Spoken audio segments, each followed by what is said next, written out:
एक बार फिर से हाजिर हूँ आपके सामने एक डरावना किस्सा लेकर। उम्मीद करता हूँ कि ये किस्सा भी आपको पहले की तरह पसंद आएगा। ये कहानी है खुशी की, जो मुंबई के गवर्नमेंट हॉस्पिटल में हार्ट विशेषज्ञ हैं। पिछले महीने ही खुशी का नागपुर से मुंबई ट्रांसफर हुआ है। खुशी का परिवार नागपुर के पास एक छोटे से गांव में रहता है। परिवार में माँ, पापा और एक छोटा भाई है। खुशी बचपन से ही होनहार थी। एक मेधावी छात्रा होने के साथ साथ एक अच्छी एथलीट भी थी। बचपन से ही एक डॉक्टर बनने का ख्वाब देखती थी। अपनी मेहनत और माँ बाप के आशीर्वाद से अपना सपना साकार किया। खुशी के मम्मी पापा को हमेशा खुशी की शादी की चिंता रहती थी। परियों के जैसी खूबसूरत थी खुशी। अच्छे अच्छे घरों से खुशी के रिश्ते आ रहे थे, पर खुशी पहले अपने पैरों पर खड़ा होना चाहती थी, कुछ बनना चाहती थी, इसलिए शादी के लिए हर बार मना कर देती थी। मुंबई ट्रांसफर होने के बाद कुछ दिन खुशी होटल में रही। फिर जल्दी ही साथ काम करने वाली नर्स निशा के घर रेंट पर एक रूम मिल गया। निशा मुंबई से 10 किलोमीटर की दूरी पर स्थित एक छोटे से गांव में अकेली रहती थी। निशा के माँ बाप पिछले साल रोड एक्सीडेंट में मारे गए थे। निशा का कोई भाई या बहन नहीं थी। अपने माँ बाप की इकलौती संतान थी। किसी चीज की कमी नहीं थी। माँ बाप अच्छा खासा बैंक बैलेंस और एक आलीशान मकान छोड़कर गए थे। अकेले रहने के कारण खुशी को अपने यहाँ रेंट पर रूम से दिया, जिससे उसका भी अब मन लग जाता था। रात के 8 बज रहे थे। निशा, मैडम घर नहीं जाना, आज काफी लेट हो गया है, बहुत रात हो गई है। खुशी, निशा तुम जाओ, मुझे अभी कुछ काम है, मैं काम खत्म करके आती हूँ। निशा, जी मैडम। खुशी, गेट अंदर से लॉक कर लेना, मेरे पास दूसरी चाबी है। और हाँ, रास्ते से दूध लेते जाना, चाय पीनी है, सर बहुत दर्द कर रहा है। निशा, जी मैडम। रात के 9:30 बज रहे हैं। काम करते करते खुशी को समय का ध्यान ही नहीं रहता। तभी वो जल्दी से निकलती है, पार्किंग से अपनी स्कूटी निकालती है और घर के लिए निकल पड़ती है।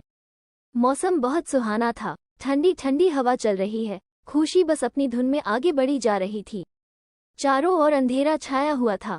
अचानक गांव से कुछ पहले खुशी चौंक जाती है, जैसे कोई साया खुशी के बालों को छूकर गया हो। खुशी थोड़ा डर जाती है, स्पीड बढ़ाकर तेजी से गांव की ओर बढ़ जाती है। घर पहुंचकर हॉर्न बजाती है। निशा थोड़ी देर बाद गेट खोलती है। खुशी, क्या निशा, इतनी देर से हॉर्न बजा रही हूँ, इतनी देर से गेट खोला? निशा, कुछ नहीं मैडम, खाना बना रही थी और साथ में गाने भी सुन रही थी। खुशी, हे भगवान, कितने गाने सुनती है निशा। अच्छा, आज खाने में क्या बनाया है? निशा, गोश्त बनाया है। हाँ हाँ हाँ। खुशी, निशा मजाक मत करो, मुझे पता है तुम वेजिटेरियन हो। निशा, हाँ हाँ, मुझे पता है मैं वेजिटेरियन हूँ। चलिए आप मुंह हाथ धोकर आइए, खाना रेडी है। खुशी, ओहो क्या बात है, आज तो बहुत अच्छी महक आ रही है। क्या बनाया है आज खाने में? निशा ने। निशा, मैडम, आज बनाया है मैंने मटर पनीर, नान, वेज बिरयानी और गाजर का हलवा। खुशी, वाह क्या बात है निशा, मजा आ गया। दोनों बैठकर खाना खाते हैं। तभी निशा का फोन बज उठता है। निशा फोन लेकर ऊपर अपने रूम में चली जाती है। थोड़ी देर बाद आकर खाना खाने लग जाती है। खुशी, आराम से बैठकर खाना तो खा लो निशा, क्या हर समय फोन पर लगी रहती हो? किससे बातें करती रहती हो? निशा, कुछ नहीं मैडम, एक दूर के रिश्तेदार का फोन था। दोनों खाना खाकर ड्राइंग रूम में सोफे पर बैठकर टीवी देखने लगते हैं। खुशी निशा से एक कप चाय देने के लिए कहती है। थोड़ी देर बाद निशा चाय लेकर आती है और दोनों चाय पीने लगते हैं। खुशी, निशा तुम दूसरी शादी क्यों नहीं कर लेती हो? कब तक अकेले रहोगी ऐसे?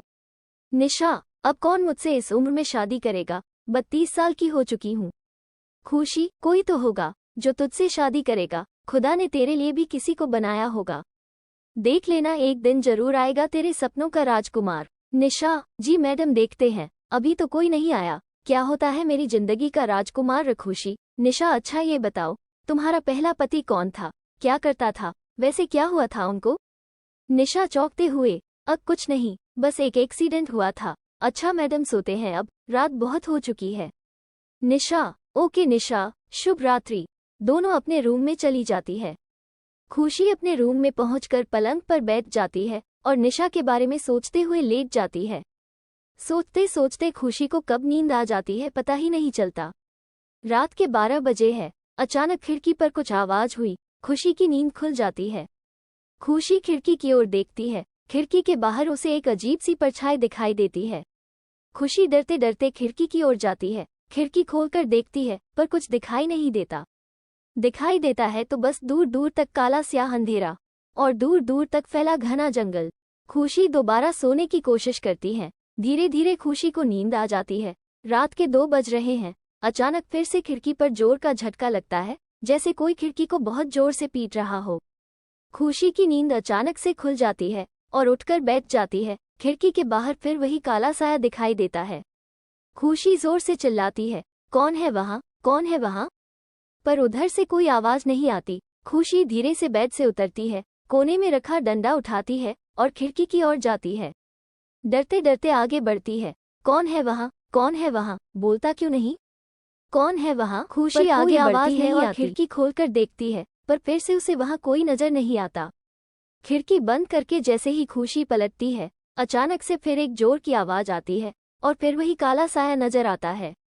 खुशी खिड़की खोलकर देखती है तो देखती ही रह जाती है। एक भयानक काला साया खिड़की के उस पार हवा में लहरा रहा है। पीली चमकती आंखें एकटक राजसी को घूरते हुए। खुशी चीखते हुए नीचे की ओर भागती है, निशा, निशा। पर गेट लॉक जाता है। खुशी बहुत चिल्लाती है, उसके पास भागने का कोई रास्ता नहीं। खुशी मन ही मन बजरंगबली का ध्यान करती है और हनुमान चालीसा का जाप करती है। सब कुछ शांत हो जाता है। खुशी उठकर खिड़की की तरफ जाती है। बाहर इधर उधर झांकती है, पर वो साया कहीं नजर नहीं आता। तभी ठीक सामने पेड़ों के झुरमुट में वही साया नजर आता है। देखते ही देखते अंधेरे में गायब हो जाता है। अगली सुबह खुशी लेट उठती है। कुछ शांत दिखाई पड़ रही। धमाका हुआ, स्कूटी में पंक्चर हुआ था। अब कैसे जाऊंगी घर? वैसे तो पहुंच ही गई हूँ, पैदल ही चलती हूँ। खुशी पैदल ही चल देती है। जैसी ही थोड़ी आगे जाती है तो वही जाना पहचाना हवा का झोंका खुशी के कानों के पास से होकर गुजर जाता है। खुशी डर जाती है, धीरे धीरे कदमों से आगे बढ़ रही होती है। तभी वही रात वाला भयानक साया नजर आता है, जो खुशी से आगे कुछ दूर हवा में लटका हुआ था। वही पीली आंखें, भयानक शक्ल। खुशी के होश उड़ जाते हैं। अब करे भी तो करे क्या करे? सुनसान सड़क, ऊपर से जंगल का एरिया। खुशी आंखें बंद हनुमान चालीसा का जाप करती है। कुछ देर बाद देखती है तो वहाँ कोई नहीं था। जल्दी से स्कूटी को लेकर घर पहुँचती है। निशा गेट पर ही खड़ी है। मैडम, आप आज कहाँ रह गई थी? मैं इतनी देर से आपका इंतजार कर रही हूँ। खुशी कहती है, अंदर चलो, बताती हूँ सारी बात। खुशी अंदर आकर निशा को पूरी बात बताती है। ये सुनकर निशा भी डर जाती है और दोनों खाना खाकर सोने चले जाते हैं। खुशी अपने साथ घटी घटना के बारे में सोचते सोचते सो जाती है कि तभी अचानक खिड़की पर तेज आवाज होती है। खुशी उठकर बैठ जाती है, धीरे से खिड़की की ओर बढ़ती है और खिड़की खोलकर देखती है तो वही भयानक साया नजर आता है। खुशी के देखते देखते वो काला साया जमीन पर उतरकर धीरे धीरे जंगल की तरफ चला जाता है। खुशी खड़ी ताकती रहती है और मन में सोचती है कि क्या राज है जो ये साया मुझे दिखाई देता है। कुछ तो बात जरूर है। अगले दिन सुबह खुशी और निशा रेडी होकर निशा की स्कूटी से ड्यूटी जाते हैं। रास्ते में खुशी निशा से पूछती है कि वहाँ उस घने जंगल में वो मिट्टी के टीले से क्या है। निशा खुशी को बताती है कि यहाँ बहुत पहले कब्रिस्तान हुआ करता था, पर अब वहाँ कोई नहीं जाता क्योंकि लोगों का मानना है कि वहाँ जिन रहते हैं। दोनों बातें करते करते अस्पताल पहुँच जाते हैं। लंच टाइम में खुशी निशा से उसकी पिछली जिंदगी के बारे में पूछती है, पर निशा टाल जाती है। खुशी फिर कहती है, बताओ ना निशा। बार बार पूछने पर निशा यही बताती है कि कोई ईशान नाम का लड़का था। खुशी चौंकते हुए, क्या तुमने गैर बिरादरी में शादी की थी? निशा बोलती है कि हाँ, हम दोनों ने कोर्ट मैरिज की थी। मम्मी और पापा के इंतकाल के बाद हम दोनों यही रहने लग गए थे। खुशी ने पूछा, फिर क्या हुआ? निशा बताती है कि कुछ महीने पहले ईशान का एक्सीडेंट हुआ और खुशी निशा से, सॉरी निशा, सब ठीक हो जाएगा। निशा आंसू पोंछते हुए, हूँ निशा, मैडम आज मुझे घर जल्दी जाना है। खुशी, क्यों, क्या हुआ, क्यों जाना है जल्दी आज? निशा, एक दूर का रिश्तेदार है, आज वो मुझसे मिलने आने वाला है। खुशी, ओके, चली जाना, मैं किसी और वाहन से आ जाऊंगी। ये कहकर निशा चली जाती है। अल्पविराम। खुशी निशा के बारे में सोचते हुए, निशा कुछ छिपा रही है मुझसे, पता करना होगा। लगभग रात के 8:30 बज रहे हैं। खुशी स्टाफ के बंदे का स्कूटर लेकर निकल पड़ती है। ठीक उसी जगह बिल्कुल एक जोर का धमाका होता है। स्कूटर में पंक्चर हो जाता है। खुशी गिरने से बाल बाल बची। स्कूटर को साइड में लगाकर सड़क के किनारे खड़ी हो जाती है। तभी खुशी के पास से वही जाना पहचाना हवा का झोंका गुजरा। खुशी थोड़ा सिहर सी गई। खुशी ने अपने सामने देखा तो वही काला साया नजर आया जो धीरे धीरे जंगल की ओर बढ़ रहा था। न चाहते हुए भी खुशी भी उस साये के पीछे पीछे चलने लगी। मन ही मन खुशी हनुमान चालीसा का जाप कर रही थी और आगे बढ़ रही थी।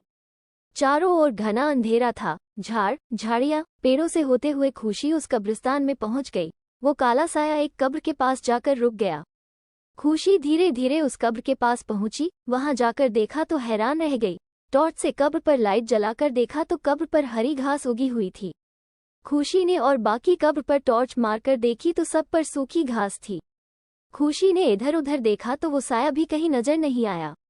अब खुशी को पूरा यकीन हो चला था कि कहीं ना कहीं कोई बात है जो ये साया मुझे कुछ बताना चाहता है।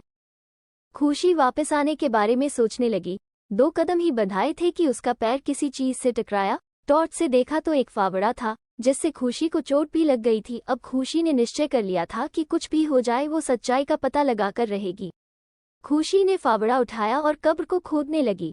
खुशी ने महसूस किया कि कब्र की मिट्टी बहुत सॉफ्ट थी, बल्कि और जगह की मिट्टी बहुत हार्ड थी। थोड़ी देर में ही खुशी ने पूरी कब्र खोद डाली। अचानक फावड़ा किसी चीज से टकराया। खुशी ने टॉर्च से देखा तो शव की हड्डियां थी और पास में ही कुछ अजीब सी चीज पड़ी थी। खुशी ने उठाकर देखा तो वो चाकू था। तभी खुशी को एक चीज और नजर आए, वो कैमरा था। खुशी कैमरा देखकर हैरान थी कि कैमरा बिल्कुल ठीक स्थिति में था, जैसे इतने दिन तक किसी अनजान शक्ति ने कैमरे की सुरक्षा की हो। अब खुशी ने चाकू और कैमरे को अपने बैग में रखा और घर की ओर चल दी। कुछ दूर चलने के बाद खुशी ने पीछे मुड़कर देखा तो वही साया नजर आया। खुशी अपने स्कूटर के पास गई तो उसने देखा कि स्कूटर के जिस पहिए में पंक्चर हुआ था वो बिल्कुल ठीक था। जल्दी से स्कूटर को स्टार्ट किया और घर के लिए निकल पड़ी। घर पहुंचकर खुशी ने आवाज लगाई। थोड़ी देर बाद किसी अजनबी ने दरवाजा खोला। अजनबी बोला, आप कौन? तभी पीछे से निशा भी आ गई। निशा, अरे मैडम कहाँ रह गई थी आप? मैं कितना परेशान हो रही थी। रात के 12 बज चुके हैं। चलो अंदर आओ जल्दी से। खुशी, ये कौन है निशा? यहाँ कैसे आया? ओह अब समझी, इसलिए तुम जल्दी आ गई थी आज। निशा, मैडम ये प्रवीण है, दूर का एक रिश्तेदार है। हम दोनों एक दूसरे को चाहते हैं और जल्द ही शादी करने वाले हैं। निशा तुमने कभी बताया नहीं प्रवीण के बारे में, और ये शादी करने का फैसला इतनी जल्द कैसे? निशा, मैडम जल्द कहाँ है, हम एक दूसरे को बहुत पहले से जानते हैं। मैडम खाना नहीं खाना क्या? खुशी, नहीं निशा आज भूख नहीं है, अब तो सुबह ही खाएंगे। ओके निशा अब जाकर सो जाओ, सुबह मिलते हैं। खुशी अपने कमरे में चली जाती है। थोड़ी देर सुकून से सोफे पर बैठती है। बहुत तरह के विचार खुशी के मन में आ रहे थे। खुशी ने अपने बैग से कैमरा और चाकू निकाला और उनकी सेफ में रख दिया। यही सोचते सोचते खुशी को नींद आ गई। सुबह कब हुई पता ही नहीं चला। खुशी के रूम के बाहर किसी ने नॉक किया। खुशी बोली, आ जाओ निशा। तो देखा प्रवीण है। ओह आप? प्रवीण अजीब सी नजरों से खुशी को देखते हुए बोला, आपको नीचे निशा ने बुलाया है। खुशी, आप चलिए मैं नीचे ही आती हूँ। प्रवीण नीचे चला जाता है। निशा, मैडम हम इस संडे को ही शादी कर रहे हैं। वो क्या है ना, प्रवीण का इस दुनिया में कोई नहीं है, इसको हमेशा के लिए बुला है अपने पास।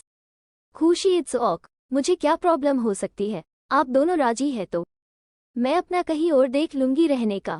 निशा, नहीं नहीं मैडम, आपको कहीं और जाने की जरूरत नहीं है, आप जब तक चाहे यहाँ रह सकती है। प्रवीण भी यही चाहता है। खुशी, चलो देखते हैं क्या होता है, जैसी ईश्वर की इच्छा। खुशी नाश्ता करके जल्दी से ड्यूटी के लिए निकलती है। अस्पताल पहुंचकर स्टाफ के ही एक क्लोज फ्रेंड विजय को सब कुछ बताती है। ये सुनकर विजय भी चौंक जाता है। दोनों पूरा मामला पुलिस को बताने का निर्णय करते हैं। विजय अपने जान पहचान के इंस्पेक्टर को कॉल करता है और मिलने के लिए कहता है। दोपहर को इंस्पेक्टर भी आ जाता है। खुशी पूरी घटना इंस्पेक्टर को बताती है। ये सुनकर इंस्पेक्टर भी चौंक जाता है। इंस्पेक्टर उस एरिया के थाना इंचार्ज को कॉल लगाता है और पूरी घटना बताता है। अगले दिन खुशी, विजय और इंस्पेक्टर तीनों उस एरिया के थाना इंचार्ज से मिलने जाते हैं। खुशी, विजय और इंस्पेक्टर थाना इंचार्ज से मिलने का इंतजार करते हैं। थोड़ी देर बाद थाना इंचार्ज मिलने आते हैं तो खुशी देखकर चौंक जाती है। अरे तुम यहाँ कैसे? यश तुम यहाँ कैसे? यश तीनों को गेस्ट रूम में ले जाता है। चाय पीने के बाद यश, खुशी अब बताइए क्या मैटर है? तब खुशी यश को पूरा घटनाक्रम बताती है। यश, वो कैमरा और चाकू कहाँ है? खुशी अपने पर्स में से कैमरा और चाकू निकालकर यश को देती है। यश, मैं इनको लैब में भेज रहा हूँ टेस्टिंग के लिए, क्या पता कोई सुराग मिल जाए। परसों मिलते हैं, तब तक रिपोर्ट भी आ जाएगी। खुशी, विजय, इंस्पेक्टर तीनों यश से विदा लेते हैं। विजय और खुशी हॉस्पिटल आ जाते हैं। शाम को खुशी अपने घर चली जाती है। खुशी अपने रूम में लेटी हुई थी। रात के कोई 11 बजे बज रहे थे। तभी खुशी को अनजान नंबर से कॉल आता है। हेलो खुशी, मैं यश बोल रहा हूँ। खुशी, ओह तो आप है। इतनी रात को कॉल की, कोई खास बात है क्या? और मेरा नंबर किसने दिया यश आपको? यश, वो विजय से ले लिया था। आपको बहुत जरूरी बात बतानी थी, इसलिए कल आप सभी थाने आ जाइए। आपका शक सही निकला, मर्डर का ही केस है। रिपोर्ट आ गई है। खुशी, ओके यश, कल मिलते हैं, गुड नाइट। निशा, मैडम, इतनी जल्दी में कहाँ जा रहे हैं? नाश्ता तो करते जाइए। खुशी, अभी बहुत जल्दी में हूँ, शाम को मिलते हैं। खुशी, विजय और इंस्पेक्टर तीनों यश से मिलने पहुंच जाते हैं। यश पहले से ही तीनों का इंतजार कर रहा था।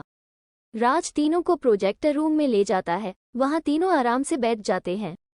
यश, खुशी, तुम्हारी मेहनत सफल हुई। ये एक मर्डर केस है। सबसे हैरानी की बात तो ये है कि इतने दिनों के बाद भी कैमरे में डिजिटल माइक्रोचिप बिल्कुल सही थी, जिसकी वजह से कातिल जल्द ही पकड़ा जाएगा। यश माइक्रोचिप को अपने लैपटॉप में लगाते हैं और कुछ ही देर में वीडियो शुरू हो जाती है। खुशी, ओएमजी, ये तो निशा और उसका बॉयफ्रेंड प्रवीण है। और ये किसको मार रहे गला दबाकर? यश, ये ईशान नाम का शख्स है जो कुछ महीने पहले लापता हो गया था। इसकी आज तक कोई खोज खबर नहीं मिली। खुशी, अब पूरा मैटर मुझे समझ में आ रहा है कि क्या क्या हुआ था। यश, खुशी, आप इनको कैसे जानते हैं? खुशी, क्योंकि मैं निशा के पास उसके ही घर में रहती हूँ और अभी 3 दिन पहले प्रवीण भी आया है। यश, लेट्स गो, आइए चलते हैं। कांस्टेबल जीप निकालो और सभी निशा के घर की ओर निकल पड़ते हैं। खुशी, डोरबेल बजाते हुए, निशा, निशा। प्रवीण गेट खोलता है। पुलिस को सामने देखकर सन रह जाता है और भागने की कोशिश करता है। यश प्रवीण को गिरेबान से पकड़ लेता है और 2 थप्पड़ मारते हुए बोलता है, अब भागने से कोई फायदा नहीं। इतने में निशा भी अंदर से आ जाती है। पुलिस को देखकर रोने लगती है। खुशी, निशा, अब रोने से क्या फायदा? जब ईशान को जान से मारा था तब रोना नहीं आया। चल अब ये बता कि ईशान को क्यों मारा? निशा, रोते हुए, ईशान मुझे बहुत प्यार करता था, मेरे लिए अपना परिवार भी छोड़ दिया था, पर मैंने ही उसके साथ धोखा किया था। एक दिन ईशान ड्यूटी से घर जल्दी आ गया तो उसने मुझे और प्रवीण को साथ में देख लिया। निशा, ईशान ने मुझे बोला तो कुछ नहीं, बस गुस्सा होकर अपने कमरे में चला गया। तभी प्रवीण ने ईशान को मारने का प्लान बनाया। मैंने मना किया तो प्रवीण नहीं माना। निशा, बार बार कहने पर मैं मान गई। हम दोनों ईशान के रूम में गए। वहां देखा ईशान कैमरे के साथ कुछ शूट कर रहा था। मैंने ईशान को बोला कि हमें कुछ बात करनी है। निशा, पर ईशान नहीं माना और कहने लगा तुम लोग जाओ यहाँ से। प्रवीण और ईशान की बहस होने लगी। छीना झपटी में कैमरा ईशान के हाथ से छूट गया। ईशान प्रवीण को बेतहाशा पीट रहा था तो मुझसे देखा नहीं गया। निशा, मैंने ईशान के सिर पर फ्लावर पॉट दे मारा। ईशान बेहोश हो गया। प्रवीण ने ईशान के पेट पर चाकू से कई वार किए। ईशान ने वही दम तोड़ दिया। निशा, ईशान की लाश देखकर हम दोनों घबरा गए और हमने रात में ही राहुल की लाश को कब्रिस्तान में दफना दिया। साथ में चाकू और कैमरा भी कब्र में ही दफना दिया। हमने सोचा किसी को पता नहीं चलेगा। खुशी, कितनी बेगैरत औरत है तू। जिस पति ने तेरे लिए अपना सब कुछ छोड़ दिया तुमने उसको ही धोखा दिया। खैर, अब जेल में अपने गुनाहों की सजा काटना। राज, कांस्टेबल, दोनों को हथकड़ी लगा दो और ले जाओ दोनों को। खुशी, बहुत बहुत शुक्रिया आपका, जो आपकी वजह से ये अनसुलझा केस सुलझ गया। निशा, मैडम ये तो बता दीजिए कि आपको कैसे पता चला हम दोनों के बारे में? खुशी, निशा, बस ये समझ लो कि मैं इसी वजह से शायद तुम्हारी लाइफ में आई। और खुशी ने एक एक करके पूरी बात निशा को बताई। ये सुनकर निशा का मुंह फटा का फटा रह गया।